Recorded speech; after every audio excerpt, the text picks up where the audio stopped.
রমজান মাসে যে কয়েকটি বেদাত চলে সেই কয়েকটি বেদাত বলার আগে একটা মূলনীতি মসজিদের সবাই মুখস্থ করে যাবেন। একটা মূলনীতি মসজিদের সবাই মুখস্থ করে যাবেন। ইসলামী শরীয়ত দুই ভাগে বিভক্ত, একটার নাম মুআমালাহ আর একটার নাম ইবাদাহ। মুআমালা মানে আপনার পরিবার, আপনার সমাজ, আপনার রাষ্ট্র, ব্যাংক ব্যালেন্স, বাজার ঘাট, বিবাহ শাদী, দুনিয়াবী জীবনের সাথে যা কিছু সম্পৃক্ত আছে তাকে বলে মুআমালাহ। আর ইবাদত মানে সালাত, সিয়াম, হজ, যাকাত, জিকির, আজকার, তাসবিহ, তাহলিল, এগুলো হচ্ছে ইবাদত। মুআমালাত তথা দুনিয়াবী জীবনের সাথে যা কিছু সম্পৃক্ত আছে তার সাথে সম্পৃক্ত হুকুমের নাম হালাল এবং হারাম। আপনি যদি বলেন যে মদ খাওয়া সুন্নাত না বেদাত, এটা পাগলের প্রশ্ন হবে। মদ দুনিয়াবী বিষয়, দুনিয়াবী বিষয়ের সাথে সম্পৃক্ত হুকুমের নাম হালাল না হারাম। এই বিষয়ে ইসলামের মূলনীতি হচ্ছে আল্লাহ এবং আল্লাহ রাসূল, আল্লাহ তার কোরআনে, আল্লাহ রাসূল তার হাদিসে যা কিছু হারাম করে দিয়ে গেছেন তা বাদ দিয়ে কিয়ামত পর্যন্ত যা যা আবিষ্কার হবে সবই হালাল। আল্লাহ এবং আল্লাহ রাসূল তার কোরআনে এবং হাদিসে যা হারাম করে দিয়েছেন তা বাদ দিয়ে কিয়ামত পর্যন্ত যা আবিষ্কার হবে সবই হালাল। আল্লাহ রাসূল কি হারাম করেছেন? কুল্লু মুসকিরিন খামরুন ও কুল্লু খামরিন হারামুন। প্রত্যেক নেশাদার জিনিস মদ, আর প্রত্যেক মদই হচ্ছে হারাম। এখন কিয়ামত পর্যন্ত যত খাবার আসবে যার মধ্যে মাদকতা থাকবে না ওই খাবার হালাল, চাহে ওই খাবার আল্লাহ রাসূলের যুগে থাক আর না থাক। বার্গার হোক, পিৎজা হোক, কোরমার হোক, বিরিয়ানি হোক, কেক হোক, পাউরুটি হোক, যত খাবার কিয়ামত পর্যন্ত আবিষ্কার হবে ওই খাবারের মধ্যে যদি মাদকতা না থাকে, যেটা আল্লাহ এবং আল্লাহ রাসূল কোরআনে এবং হাদিসে হারাম করে গেছেন, কিয়ামত পর্যন্ত আরও যত আবিষ্কার হবে সবই হবে হালাল। এটা হচ্ছে দুনিয়াবী বিষয় নিয়ম। আল্লাহ বলে গেছেন সুদ হারাম, আল্লাহ রাসূল বলে গেছেন সুদ হারাম। কিয়ামত পর্যন্ত যত ব্যবসা আবিষ্কার হবে, মোবাইলের ব্যবসা হোক, কম্পিউটারের ব্যবসা হোক, যেই ব্যবসার মধ্যে সুদ থাকবে না, আল্লাহ এবং আল্লাহ রাসূল যা নিষেধ করে গেছেন তা থাকবে না, কিয়ামত পর্যন্ত আরও যত আবিষ্কার হবে সবই হবে হালাল।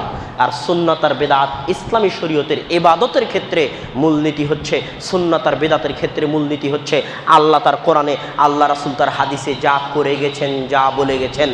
আল্লাহ তার কোরআনে, আল্লাহ রাসূল তার হাদিসে যা করে গেছেন এবং যা বলে গেছেন তার চাইতে একটা চুল যদি কেউ বেশি করে, তার চাইতে একটা বিন্দু যদি কেউ বেশি করে, একটা সরিষার দানা যদি কেউ বেশি করে, তাহলে একটা সরিষার দানার নাম, ওই একটা চুলের নাম, ওই একটা বিন্দুর নাম হবে বেদাত, যা ইসলামী শরীয়তে চলবে না।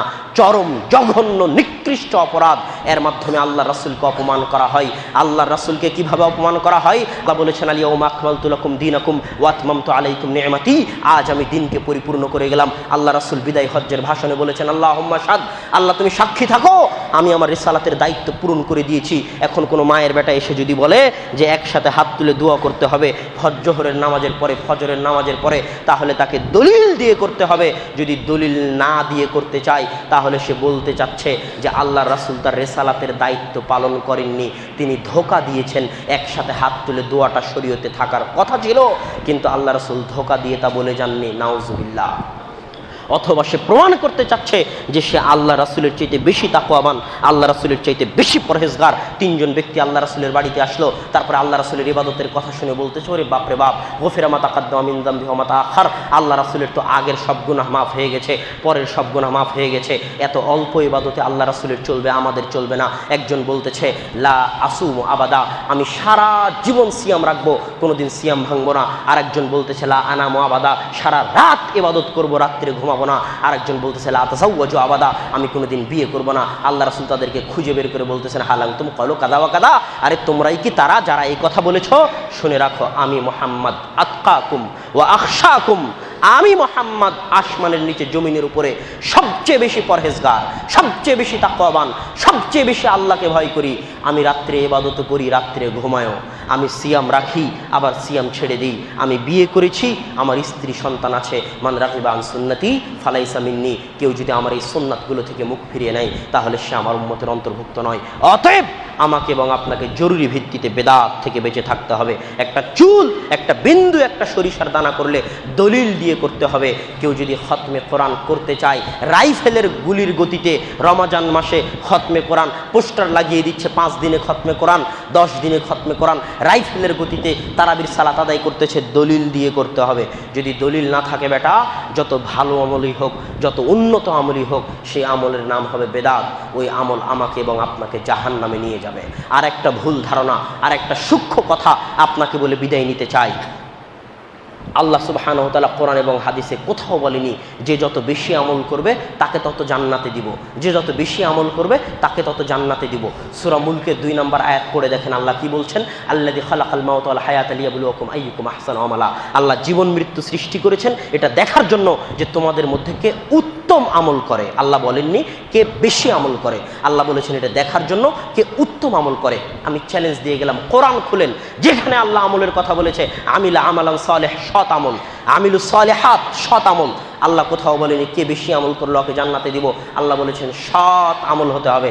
একটা সিজদা যদি হয় আর যদি সৎ হয় ওই এক সিজদা জান্নাতে নিয়ে চলে যাবে, আর যদি 1000 রাকাত হয় কিন্তু 1000 রাকাত যদি সৎ না হয় ওই 1000 রাকাত জাহান্নামে নিয়ে যাবে। আর আমল সৎ হওয়ার জন্য 2টা শর্ত চাই, এক অন্তরে ইখলাস থাকতে হবে, যদি ইখলাস না থাকে শহীদকে আল্লাহ জাহান্নামে নিক্ষেপ করে দিবে, আলেমকে আল্লাহ জাহান্নামে নিক্ষেপ করে দিবে। মিশকাতের কিতাবুল ইলম, বুখারীর কিতাবুল ইলম খুলে দেখেন, দানবীর দানশীলকে আল্লাহ জাহান্নামে নিক্ষেপ করে দিবে যদি ইখলাস না থাকে।